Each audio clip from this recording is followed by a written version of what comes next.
If you're a dragon lover like I am, then Lego has you covered because over the years we've gotten some great dragons. I only say that because I've looked at past Lego sets all the way back to those early castle sets that had a wonderful green dragon in them. Now, I've only been doing this for about a year building Lego, but in that time I've come across some absolutely marvelous dragon figures.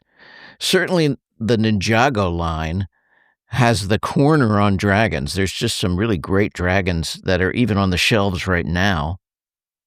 Lately, Lego has put out the medieval dragon, which I did a whole video on, and I incorporated that dragon into my lore. He's green and truly fabulous. But there's another dragon that I think we might be overlooking because it comes from a kid set, and it could arguably be one of the really best dragons that Lego has ever put out, and that's Sleeping Beauty's Maleficent.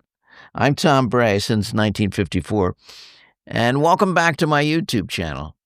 Yes, we may be overlooking this set because it is a Disney kids set, and it comes with a very tiny castle build, which actually has some really cool things going on. Let me tell you about it right now and show it to you because I built it not too long ago, and I've been really pleased to add it to my Lego Fantasy Castle world. The set is number 43240, and it's called Maleficent's Dragon Form. It retails for $69.99, and it's retiring soon. So if you're really interested in this set, you might consider buying it now. Of course, the money is in the dragon, but there is a small castle build. And let's take a look at the front of that right now. First of all, it's tiny. It's not very tall at all. It's maybe 8 inches high. But there's some cool things in it. First of all, the colors are great.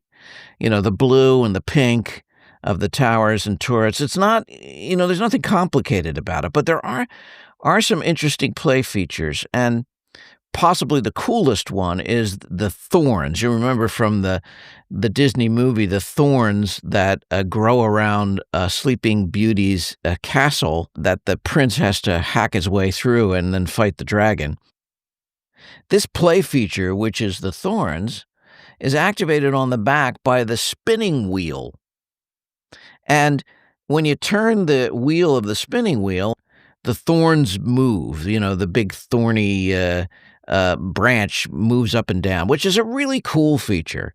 I mean, that's basically where the money is with this castle.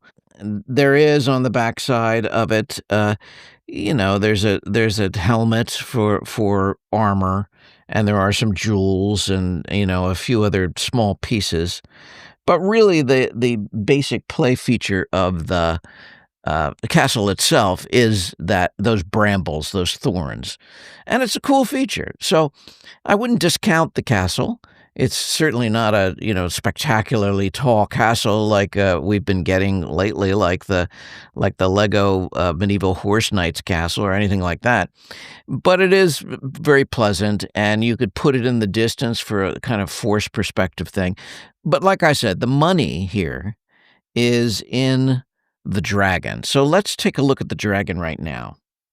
I think possibly one of the things that makes this dragon so appealing is the colors of it.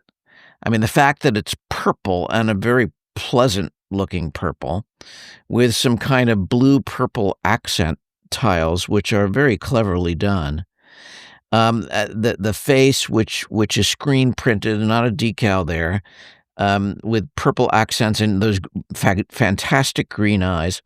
And also the fire, smoky, whatever it is, it's green, so I guess it's not fire, but whatever's coming out of its mouth is truly cool. And I think, and the mouth, of course, articulates and opens and shuts, as well as the head. And I just think that that's a very cool play feature of this. Now, if you go down to the wings, you can see that the wings are fully articulated, and they can go up and down. They can go from side to side. And also, the thorns on the wings. As you go back, there are thorns on the back kind of tail of the dragon right before you get to the tail. And those are also formidable looking and kind of scary, and I really like them. And the tail itself is really neat because it articulates and you can turn it in different directions, and it has that big barbed, thorny thing on the back of it. So I wouldn't want to get in the way of that tail. The feet, the legs, the toes, meaning the claws, can fully articulate, which is also a cool feature. Overall, it's a really good size. It's probably a foot from nose to tail, if not a little bit longer. So it really makes a statement. And to put it on your Lego board on top of a castle, it's not going to be something that's not noticed. I think it makes a great companion piece to that medieval castle that was recently introduced by Lego that's currently on the market.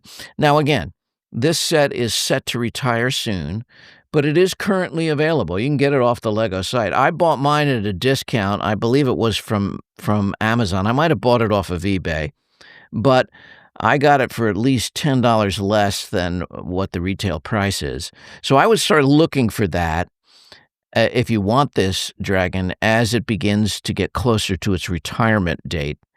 But I think this is really cool, and I think you might be disappointed if you're a castle lover of dragons and you don't pick this one up because once it retires, I predict that the price will spike because it's just it's an archetypal dragon.